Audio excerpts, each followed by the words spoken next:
Hello, everyone. Welcome to our Strengthening Families webinar for the month of June. Thanks for joining us. We are today doing a technical assistance clinic, which we do about once a year, just to check in on the questions that are coming up in the field and get some conversation going about some of the issues that come up when we're all doing this work of implementing Strengthening Families.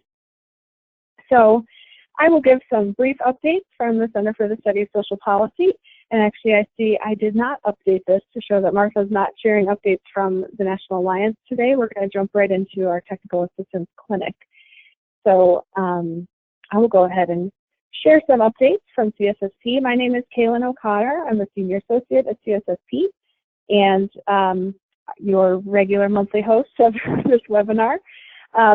We do this on the second Thursday of every month. It's an open invitation to anyone who's using protective factors, coordinating the Strengthening Families work, whether that's in your program or your state or something in between. We convene these jointly between my organization, CSSP, and the National Alliance of Children's Trust and Prevention Funds. And each month, aside from these ones where we do a technical assistance clinic, our typical process is each month to have a topic or a guest speaker that's coordinated by us or by a volunteer from among you, the Strengthening Families National Network. And we focus in on a specific topic related to implementation. Today, as I said, is a little different because we'll be touching in on all these different questions that came in. The recordings from these webinars are always posted, usually within a day or two of the webinar, on a Google site that the Alliance maintains. That is also just a treasure trove of all the previous recordings and slides and handouts. So if you're looking for information on a specific topic, that actually could be a great place to search and look for what's available there from previous webinars, because we often have touched on it, whatever your question might be. So a couple updates from CSSP. I think many of you may be at the QRIS conference that BUILD puts on at the end of this month. And so I wanted to let you know a few CSSP presentations there that you might be able to join. I'm part of one on prioritizing race equity and parent leadership that first afternoon of the conference. Then I'm offering a consultation session on early childhood system performance assessment.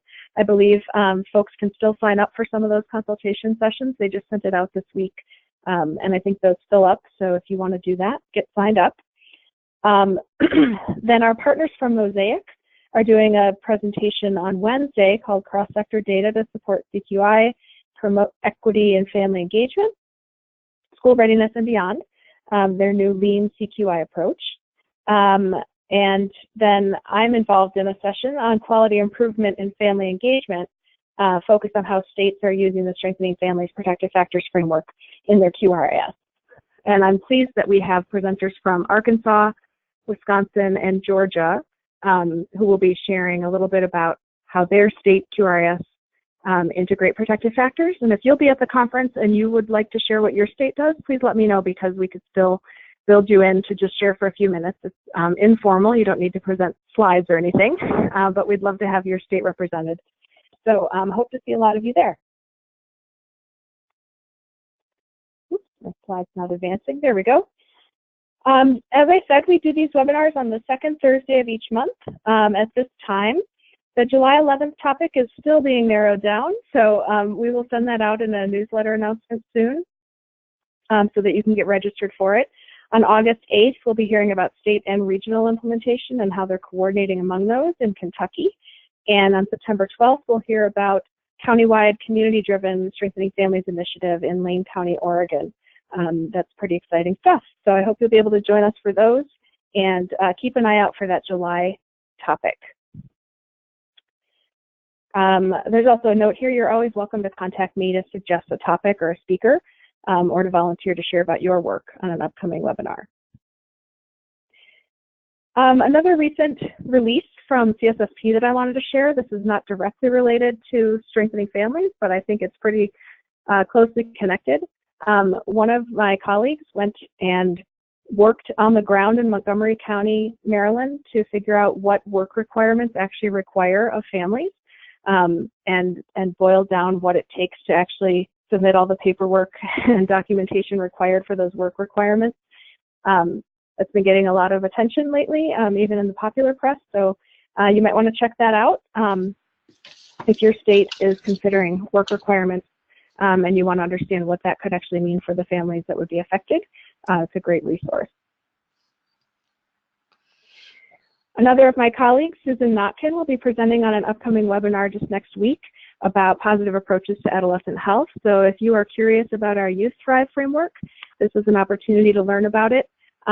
It's sponsored by the American Public Health Association and the Office of Adolescent Health, so definitely with a health focus, but Susan will be covering what the Youth Thrive framework is all about and how states and jurisdictions are using it around the country. So if you're interested in Youth Thrive, I encourage you to check that out.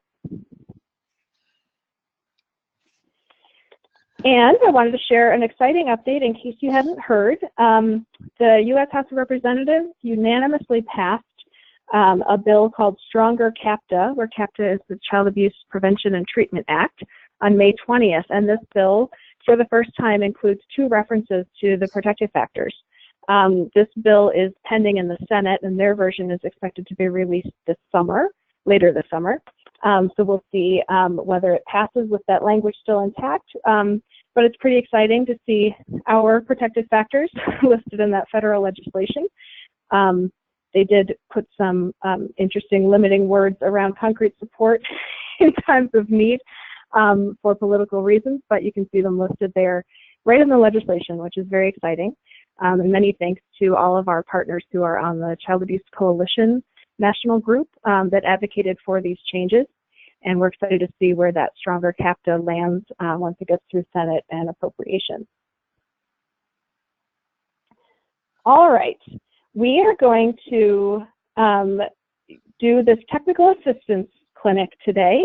And I'm just pausing for a moment because I see a comment. Someone asked about the sound being weird.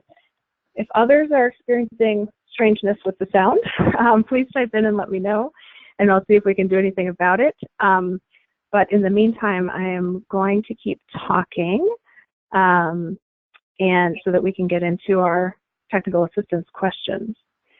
I will say in general, if you're having a challenge with the sound, the best approach is often to, if you're using the computer, switch to phone. If you're using the phone, switch to computer. It's not always a universal fix, but it's close to it, and it's the easiest way to try. So change the way you are connecting, and the sound might be better. And thanks to Michelle for typing in that she's not having issues with the sound, so we know it's not everybody. Thank you, Michelle. Okay, so as I said, about once a year, we loosen up our webinar format and open it up to questions from the field. So when you registered for the webinar, you had a chance to type in a question. You're also welcome to type in questions as we go.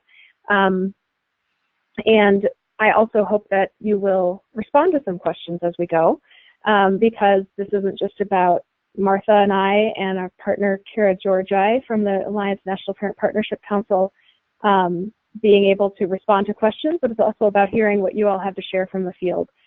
Especially when people are asking questions about, you know, how have folks done this thing?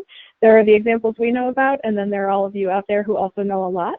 And so I am happy to unmute you if you'd like to speak, or you can use the raise your hand feature. That lets me know that you're ready to be unmuted to speak. I know sometimes you have background noise and it's not a good time to be unmuted. But you can also always type in the questions box. And what we can do is just if we put in a quick response to that question, then it will show up for everyone else to read. So we will do that as we go. So you can type in your responses to a question, your thoughts about what's being shared, or a new question, and we will respond to those as we go. And yeah, as I said, this is looser than our usual approach, so we will just take it as we go. I do have this slide up with, you can see who your main respondents are today, myself and Martha Reeder from the National Alliance of Children's Trust and Prevention Funds, and Kara Georgi, who's the Parent Leader Consultant for the Alliance and a co-chair of the Alliance's National Parent Partnership Council. I'm very grateful that they could both help me with the process of sorting through and organizing all your questions today and responding to them live on the webinar. So what we're going to do today is go through the questions in some of the categories that they came in, that we were able to group them into. In the past, we've gone like question by question, but we've run out of time in those. So we wanted to group them into categories, be able to answer sort of broadly in some cases and get really specific in others, and hopefully have more time to get through it all. And today we have a new feature that Kara's going to do for us, which is about polling. So let me actually hand over to Kara to explain how the polling is going to work and run a test poll. Thanks so much, Kaylin. Good afternoon, everyone. So we have this software called Poll Everywhere that we have found to be very helpful in being able to engage more people and hear kind of what your thoughts are and what the thinking is. And so for today, what we're going to ask you to do is grab your smartphone if you have one, open up your texting app, and what we're going to ask you to do is type in the prompts that we have, so that way as you are logging in to like where you would normally put a cell phone number, you are going to put in the number 22333, and then you're going to type in Teresa Rafael 844 as the message and hit send. And what that's going to do is enable you to be a part of our poll today. And after you do that, the message that we'd like you to send is the 2-letter state abbreviation that represents where you are calling in from today. So for me, I'm from New York, so I would type in the letters NY, and we're going to just see that in the background as Kaylin begins the conversation with you to see that everything's working. So again, you'll type in 22333 as the phone number and Teresa Rafael 844 as the message and hit send. And we'll look forward to watching and seeing that the polls are up and running, and we'll get going with the rest of our conversation. All right, thank you, Kara. So everybody go ahead and send your state abbreviations so Kara can see those coming in as we get into our first topics, and then we'll have some questions relevant to the topics we're discussing as we get going. All right, so the first set of questions that came in were about large-scale implementation across agencies and organizations. And if you submitted one of these questions and you feel like the category we put it into doesn't quite get it, feel free to comment and we'll try to address your question differently.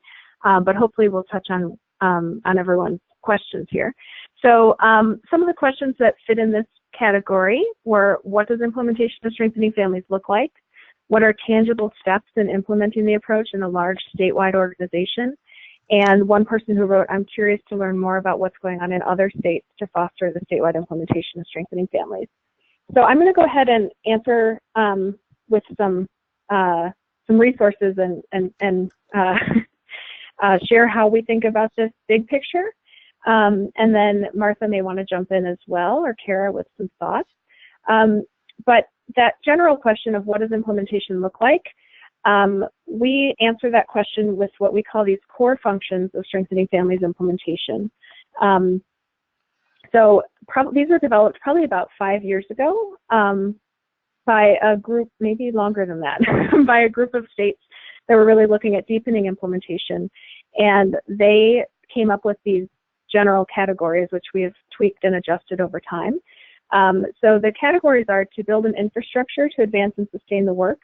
And all of these core functions will look different at a program level, an agency, an organization, a statewide effort, and the national effort.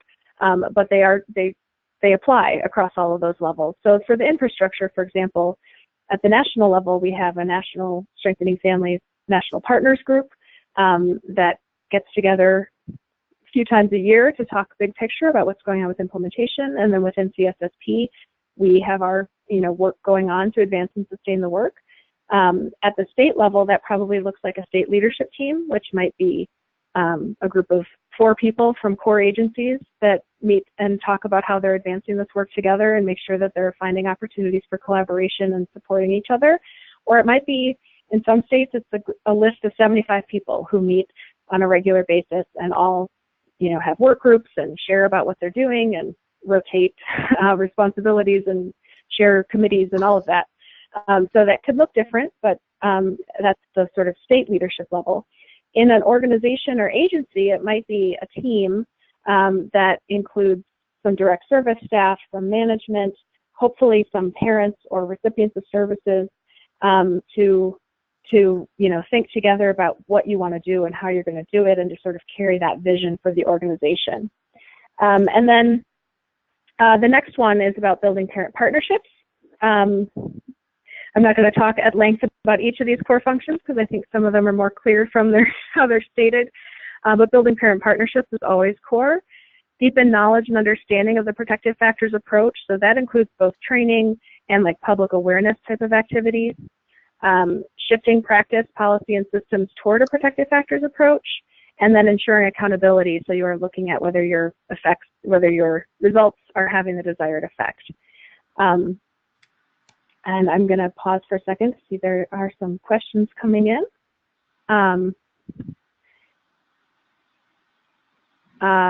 I think some of the folks didn't get everything they needed for the polls, but Martha's been responding to those questions, so I hope that's working for folks. Kara did say the polls are coming in. And I'm going to go to our next piece of how we talk about implementation and then see what other folks want to add in.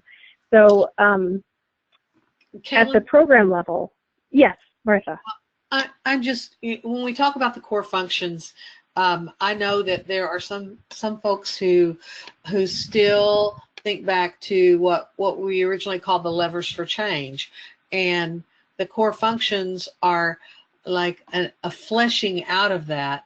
That's really based on all the things that we learned from the implementation of the approach in the early years. So we were able to take those things and really define them in a lot more specific ways. So if you're still thinking about the levers for change, and I think they are levers for change, the core functions they're a way to identify where there is leverage to move the work forward. Great, thank you. That's a really good point, because in the early years of Strengthening Families, we talked about levers for change. Some of us were very focused on those at that time, and then we shifted towards these core functions that work a little more broadly and are fleshed out more, as you said. So thanks for pointing that out. Similarly, when Strengthening Families was first launched, we talked about program strategies that could be used to build the protective factors. And the program strategies were how the original self-assessment was structured.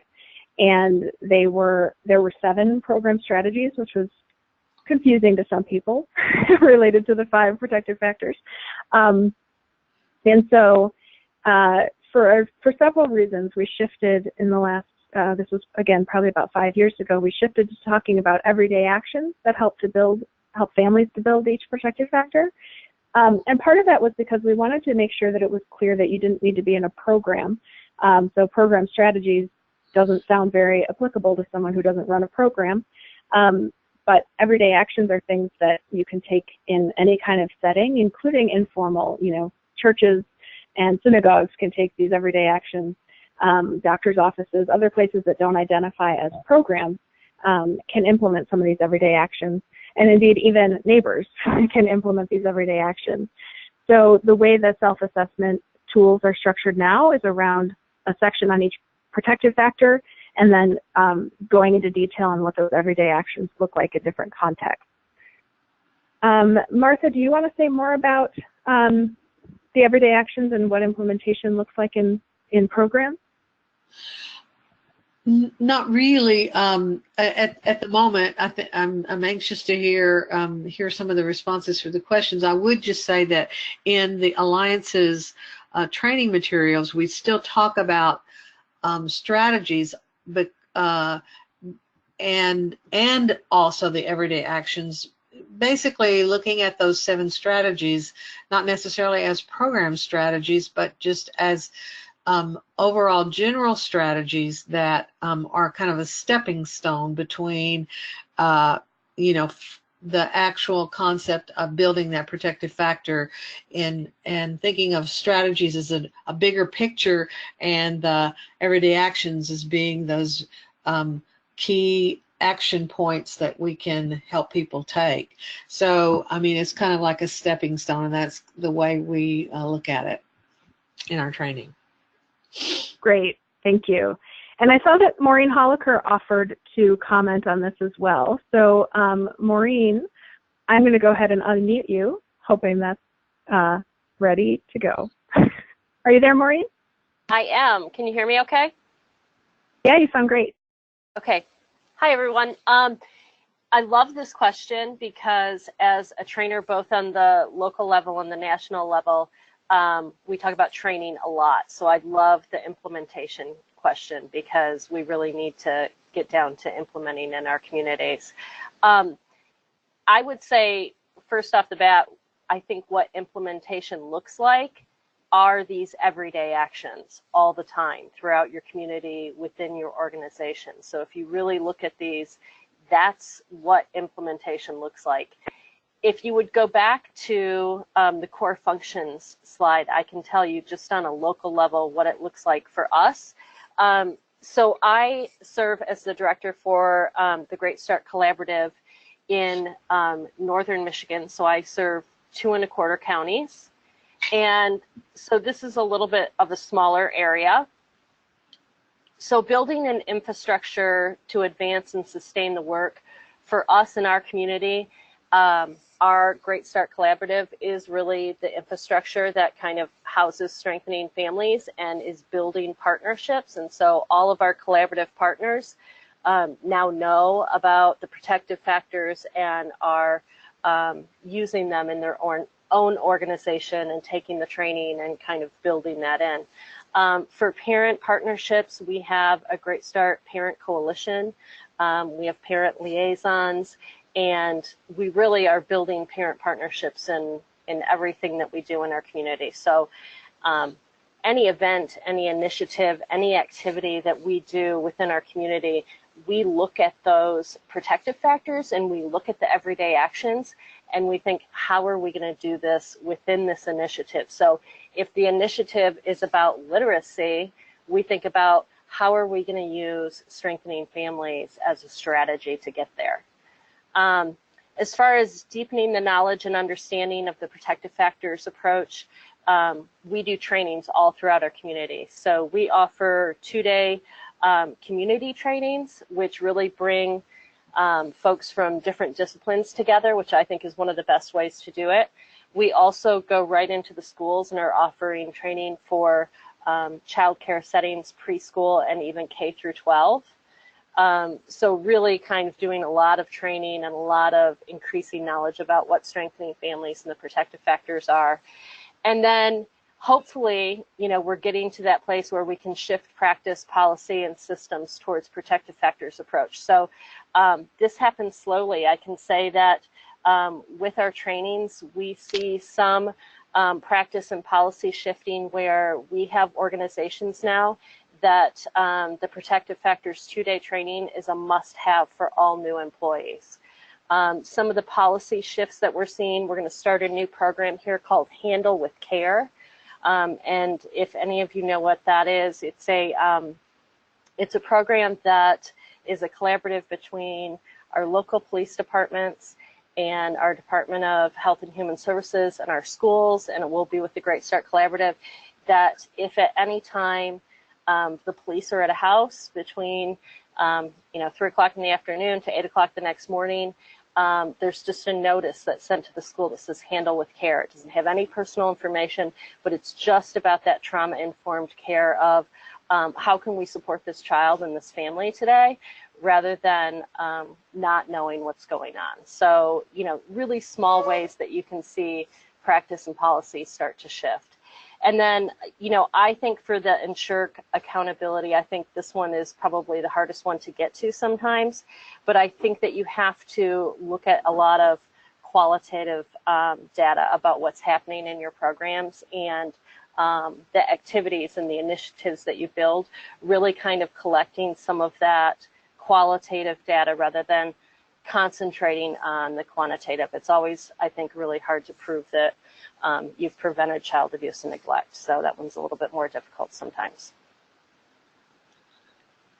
Thank you so much. That was really helpful. And I think especially for folks who are newer to strengthening families and have wondered what that looks like, that's a really helpful illustration of how it looks in your community. So thank you so much. One other question that was asked was about finding out more about what other states are doing. And so I just wanted to make sure you know that on our website at CSSP.org, we do have profiles for the state initiatives in 30-some states. We have 35 members of the network. A few of them don't have active profiles, and a few of, then there are states that are not part of the network. But the ones that are part of the network, we have profiles listed there, and you are welcome to take a look at that for your state to find out who to contact, or look at other states just to learn about what they've been up to and how they structure their work. So with that, I'm going to hand off to Kara to do a poll question, and I'm actually going to give Kara the screen so that she can show us the next question. Thank you so much, Kaylin. So our next question for the poll is going to be thinking about having your best opportunity of moving this work forward in a positive and impactful way. Who is your most likely partner to help you with this? And so for this question, what you're going to do is you're going to type a letter. So if you think it's in the child welfare system, you're going to type an A. If you think it's in prevention, where we can move the Strengthening Families work, it's going to be B. Education agencies would be a C. Early care and education providers would be a D. Community-wide efforts would be an E. Cross systems works F. Business partners G. Or other H. And I encourage you, if it's other, type it into the chat box so we can capture who are these great partners. And you can respond more than once, meaning I might say to begin it's going to be early care and education providers, and then maybe I want to also work with the education agency. So I might type in a D, hit send, and then C. And as you can see, we're having the bars shift in different areas. Right now that cross systems work is high, which is very encouraging to me as a parent. I think it's so important that we don't go in silos. Ooh, we got some others. Make sure you type that in so we can hear who are those partners that we don't have listed.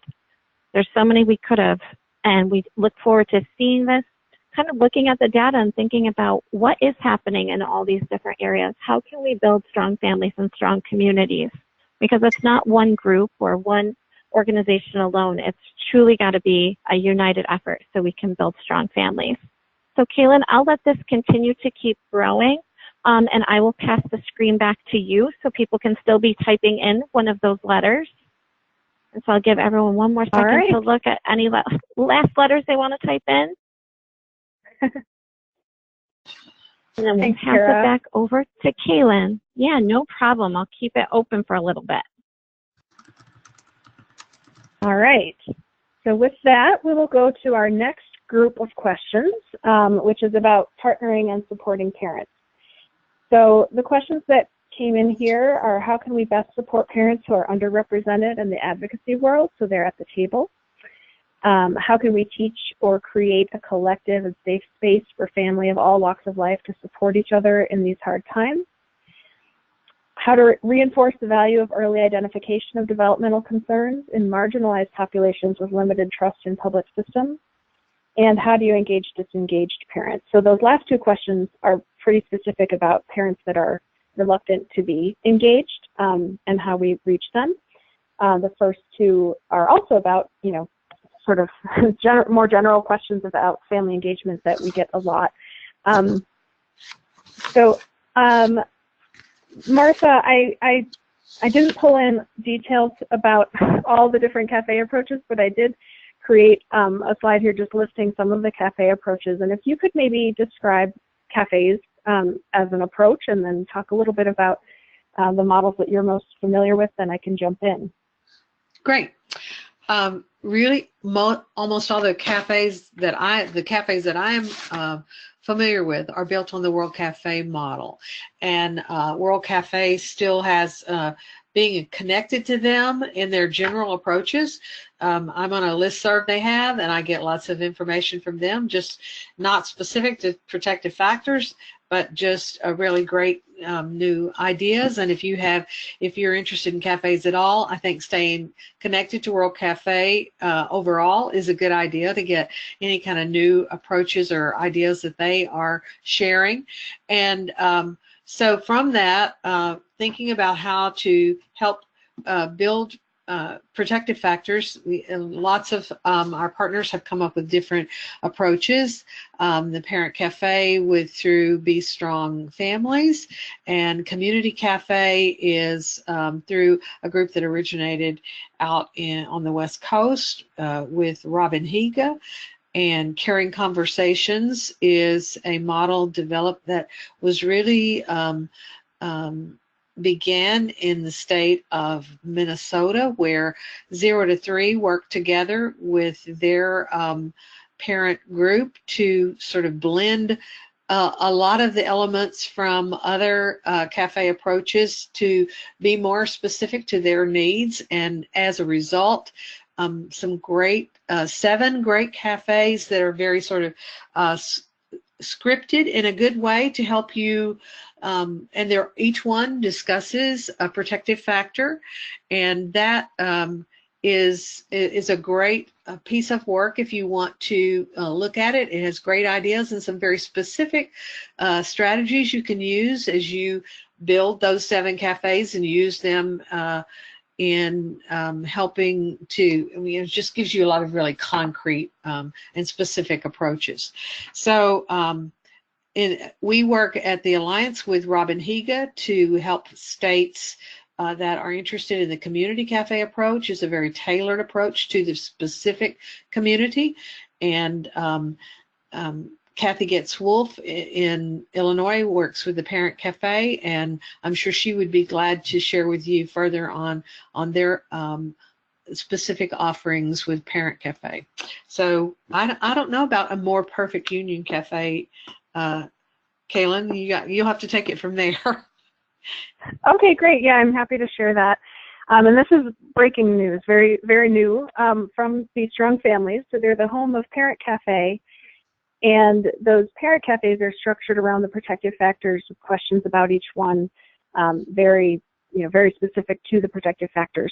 But they were finding a lot of communities, whether it was after they went through a series of parent cafes and wanted to keep talking, or just finding a need for this in the community in general, was that folks were looking for ways to connect with their neighbors around difficult topics. And some of the political and civic realities of our world, both, just talking across differences and being able to remember our shared values and how we come to different positions on issues, but still have some shared values, but also, sort of how we prepare our kids for the world that they're growing up in. That's particularly relevant for families of color. Raising their children to learn how to deal with racism that they will encounter. And so they developed this new cafe model called A More Perfect Union, which is about bringing people together to have those conversations. It's still very much informed by the protective factors framework, but the questions are more about, current realities in the world we live in. I haven't seen the cards and the questions, so I can't say that specifically, but that's how it's been described to me, and I'm very excited to see it. They just released it, I want to say this month, but I'm losing track of time, so it may have been last month. And if you go to their website, bestrongfamilies.org, you can find information about that. They're offering training on it, as well as selling a cafe in a box model, where if you're already using cafe approaches and you know how to run a cafe, you could order the cafe in a box to get those questions and implement that model.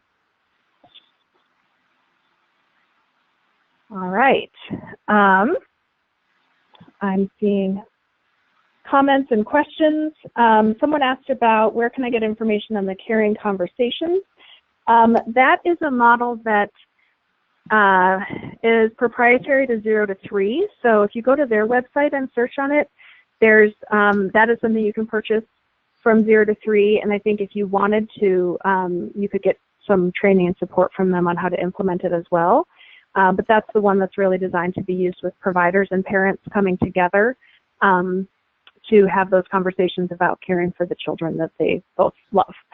So I just sent a link to the facilitator guide, how to get the facilitator guide for that as well. Oh, wonderful. Thank you. Okay. I'm going to bring back up the the questions about partnering and supporting parents and see if anyone else wanted to jump in with thinking perhaps particularly about the last two questions there about reinforcing the value of early identification of developmental concerns and about engaging disengaged parents. Is there anybody on the line who'd like to share thoughts about that? That includes Martha and Kara, but also those of you in the audience, if you want to raise your hand or type something in, we'd be happy to hear from you. I'm wondering if anyone on the call has had experience with the Help Me Grow Books and Blocks event, parent-child event. Just curious about that.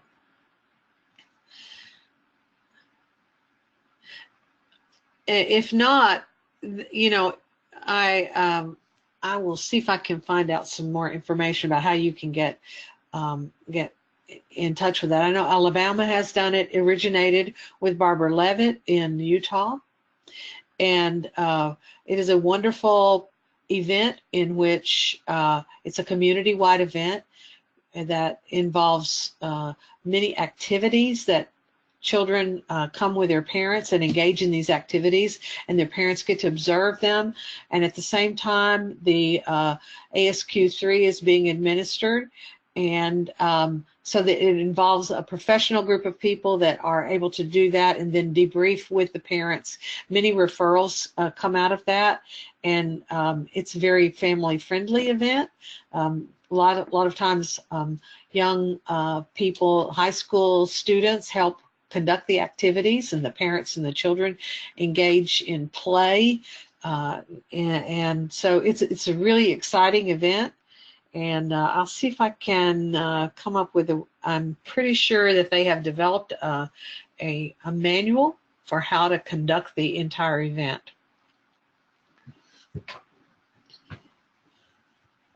That's great. And Kaylin, this is Kara, I would also just want to add for the question that you asked, especially the one of how do you engage disengaged parents. Very often, because I do a lot of work within my state and nationally now, people are like, why are you so engaged? And I think a lot of it goes to, I get connected to resources, and I'm finding hope when situations for myself or my friends and their families feel very hopeless. And I think it hits at what I think Books and Blocks is built on, which is about relationships. And so when we talk about how do we engage those who are disengaged, we have to see who are they connected to and start to build those relationships so trust can be established. Very often, I think our systems are just naturally set up in a way where it's punitive or a deficit-based, meaning we don't have to go reach out to the system unless we're lacking or unless we don't have. We sometimes forget that the systems also exist just to be there for a concrete support when families need help. The systems really truly want to help families, but sometimes we get so worried that if we say, oh, I can't do this for my child, or oh, I don't know the right parenting technique for this situation, that our children could possibly be taken away. So there's a lot of emotion that's tied to that. So for me, when I think about engaging with others, it's really about building relationships and building trust so that positive things can happen. And sometimes we might not directly, for example, it might not be directly me working with somebody. It might be I work with their friend and their friend then comes along with them to help them engage in something that I'm doing.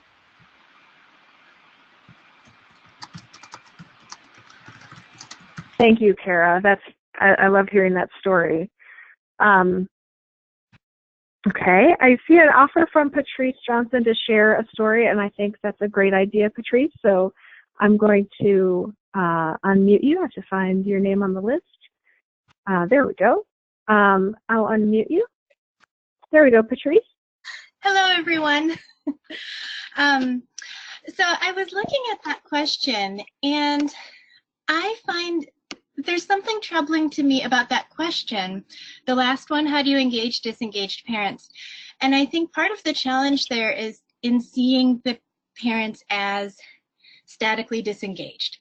And I think the best way to explain what my approach to this is to share a story from my first grade public school classroom in Ann Arbor, Michigan. I was that child who said, oh, my mom is not available. She sleeps during the day. And I had a first grade teacher who had a goal of engaging every parent. And I know that can sound like, today that sounds a little strange, like I don't want to say, oh, engage all of the parents. That's sort of what I mean, but not really. And so she very gently and persistently followed up. And she wanted every single parent to participate in at least one field trip. So over the course of a few months, and ignoring my statements that, well, she shouldn't invite my mom, she kept inviting my mom. And she figured out that on Fridays, my mom didn't work because she had a Sunday through Thursday night schedule. And Friday, if she lost some sleep, she could catch up sleeping Friday night through Saturday morning. In fact, not waking anybody up on a Saturday morning was a rule in my house growing up. And my mom came the day that we went to the fire station because it was on a Friday. And so my teacher made sure that she said, this field trip is going to be on a Friday. I want you to come. And she came. And at the time, it wasn't a big deal. I'm sure it didn't show up on any data surveys. This was in 1982, maybe, something like that. And I don't know if I or my mom realized at the time, it's the impact I realized only much later. But that, and I didn't particularly like this teacher. I wasn't one of those first graders who just loved my teacher. I did love school though. And there's something about the way that she persisted and with full confidence that she could get every single parent to meet the expectation of participating in one thing. And that the result was I felt just every bit as engaged and deserving of full participation in my elementary school as every other child in that building. And I think what sometimes when people see, oh, this family lacks a resource or this family is struggling with something, they miss the value. People like to contribute and they like to be seen as givers, not just the people who have a lot to give. And I think that that can be really powerful when you can see through the challenge that a family might be having and ask and figure out a way for them to contribute something meaningful. And I have to also say, I recently had the opportunity to go back to that school as a teacher. And I think there's maybe just a separate approach or way of looking at this. That school continues to this day to be 100% sure that they can educate every single student to read on grade level. So regardless of the challenges or the factors, that's their approach. And I think it works. So that's a related approach. And I think it has something to do with strengths-based, but I'll stop there. Thank you. Thank you. Thank you very much. That was a great story about persistence and about, really defining engagement in a way that allows parents to be engaged and being really helpful. I have one more thing to add. Okay. Is that I also think that if we expand our definition of what engagement means, we see more parents as engaged. So my mom read to me every single night. She read every single piece of paper that came home from school. You didn't necessarily see her volunteering at class parties and that sort of thing. But I think if we can look at how parents are engaged in their children's lives, as well as how engaged they are in the community, that's a measure that I think oftentimes goes missed and is really important to children's health and well-being. Yes, thank you very much for pointing that out. All right, thanks, Patrice. I am going to hand back over to Kara to do another poll question. Let's get you the screen again. There you go, Kara. Thanks, Kaylin. So this one kind of gets at exactly what was just being discussed in terms of culture, in terms of the language that we use. So for this one, we're going to try to build a word cloud. So if you could send in just one or two words of how does you or your organization honor the culture of each family. If it's more than one word, there's two different ways you can send it to me. One would be you would put that little dash line, like where it says this dash between, you would put that in between to hold the words together, or you would put quotation marks around your words. And we'll watch and see what are some ways that you are honoring family's culture. And I see right now somebody said support. That's so true and so very important. Families need to feel support. They need to feel like they're being listened to. It needs to be individualized. There has to be an ask coming in. Thinking of how different every family is. There's no one way to say how a family should look or function or be. A guide on the side, I like that. Thinking about respect. What does that really mean? I think so often we use a lot of different words, but we don't always talk about what does that really mean? What does that really look like? And I feel like protective factors help us to tease some of that out. And so we'll let you keep texting in your words of how you or your organization honor the culture, and we'll let our word cloud continue to grow. And I'll pass it back to Kaylin so we can keep on the great conversation. All right, thank you.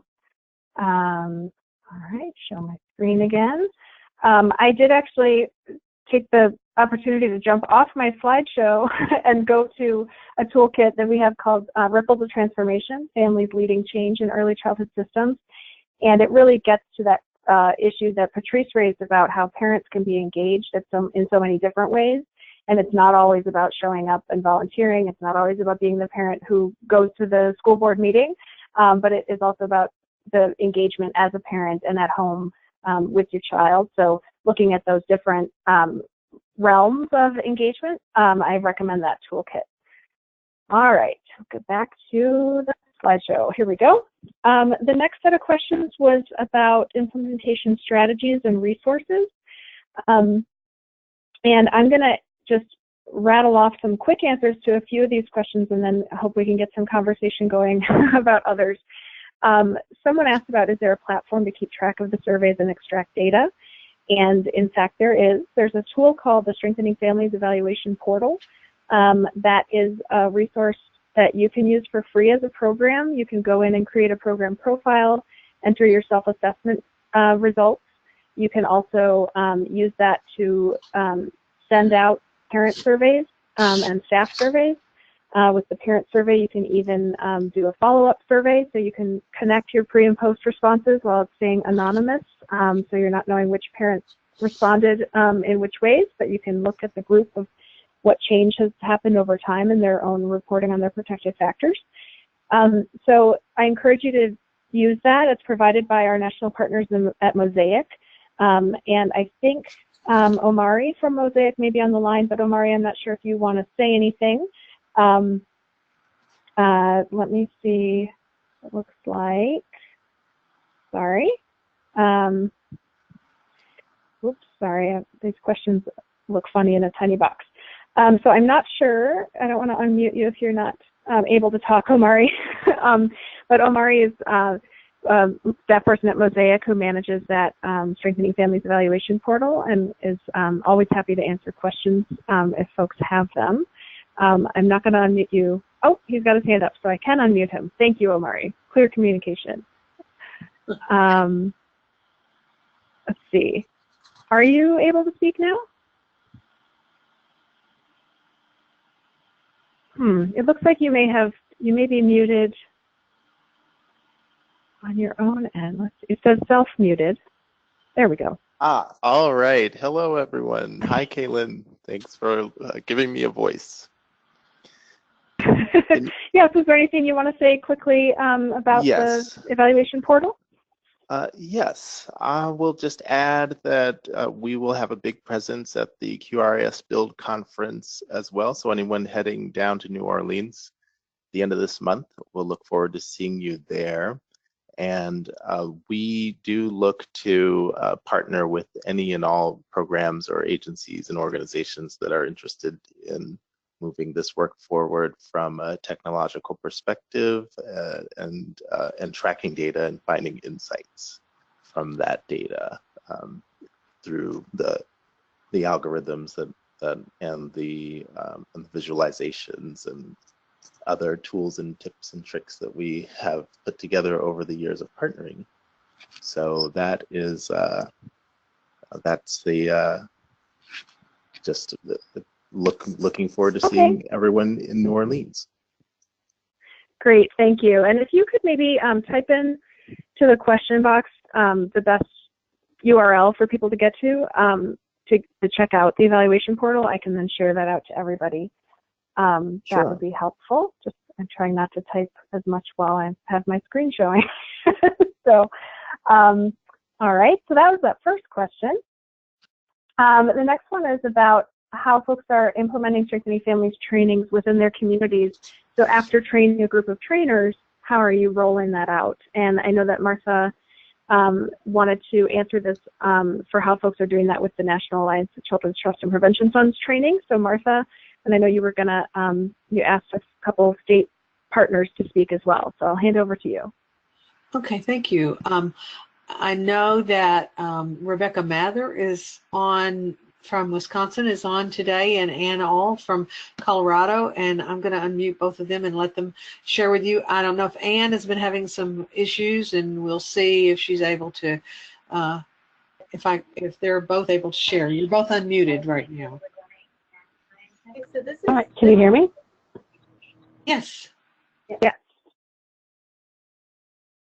This is Becky Mother. Yes. I'll go ahead and lead off talking about how we implement in our communities. So I'm with the Wisconsin Child Abuse and Neglect Prevention Board, and we do sort of the technical support and coordination throughout the state of the trainings, and we are also a grantor. We have some funding that we can grant out, so we're able to get partners throughout the state to work with us. And sometimes it's a family resource center, an offshoot of some kind of a medical organization, all kinds of different types of extension, different types of partners.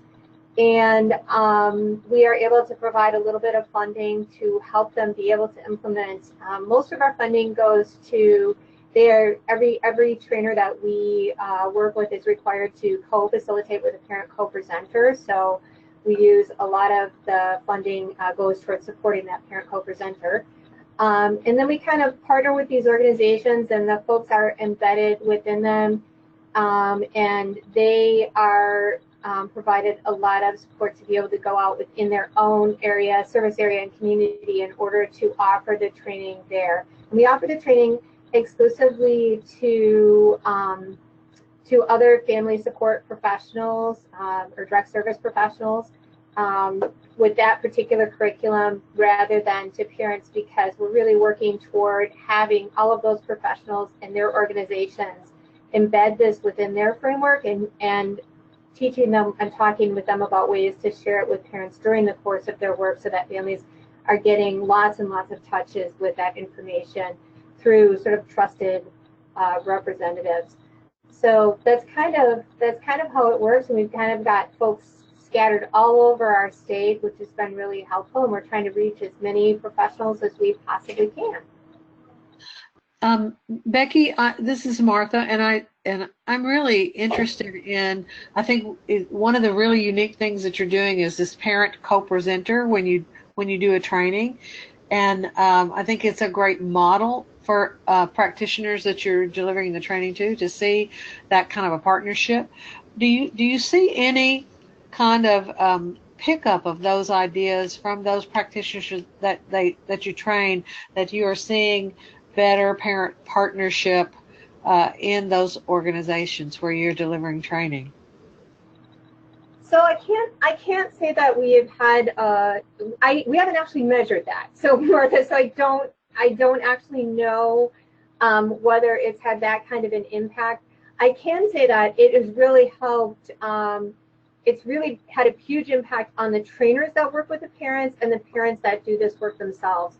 We did do a qualitative evaluation of the experience for the parents, and we're just kind of amazed at how they became really strong advocates within their community for protective factors, to the point that they just talked about sharing it with almost anybody they ran into along the street. And some of them, when we talked about engaging vulnerable audiences, some of them came from very vulnerable situations where they didn't feel like their life experience had as much value possibly as their neighbors. And being a part of this has really changed their frame of reference so that they feel very strong about their resilience, about their ability to grow and develop, and so they are now going out and really communicating that with others. So I'd say in that respect, we found it to be extremely successful. And I have to say that just anecdotally, when I'm in a training and the parent is there in the training, they have it's almost like celebrity status, because it's just not really usual in a training to have that parent voice there. And so they have a lot of authority for the practitioners that are there, even though they themselves may be parents. This person generally is coming from the type of services or community that they're addressing, and their voice is very, very strong for that reason. That's great. That's really great to hear. Thank you, Becky. Ann Auld from Colorado, can you share a little bit about your what you're doing with the training in Colorado? Absolutely. So we are part of a nonprofit organization that serves as a state intermediary for these trainings, and so we partner with the Office of Early Childhood, and we're able to provide mini grant funding to our trainers. And what's cool is, because it comes from a nonprofit and not federal or state, is that those mini grant funds can be used for food. They can be used for child care. We can provide a stipend for the trainers themselves, which is has really enabled a lot of folks who have come across some barriers in providing trainings. It's given them the space and the ability to be able to do those trainings. Something else that we have been really thoughtful about is kind of having this support within our own state network. So we have about 64 folks in the state of Colorado who are trained, and we meet on quarterly calls. And so we kind of get together. We might have a topic. Martha hopped on with us up during our last one. We do updates on the mini grants, but also, what's going on out in the community. Like, we want to hear those success stories. And also, it's a great time for some peer support to happen, not only on those calls, but then it moves out later on. So I'm going to do a 2-day training. Who can do this with me? Although I really, really like what I just heard out of Wisconsin about involving parents in this. But it's also when we have trainers who maybe they got trained 2 years ago, but now they're finally ready to kind of do that first training. And it's, what does this look like? And I've got this giant book in front of me, and how do I break it down? And so being able to provide that support kind of one-on-one, and also with some folks who may be, just an hour away, like do a training with them to get your feet on the ground and figuring out what it is that this looks like. And so really being thoughtful about how it is that we support our trainers within Colorado so that we can move that work forward. Great. Thank you so much.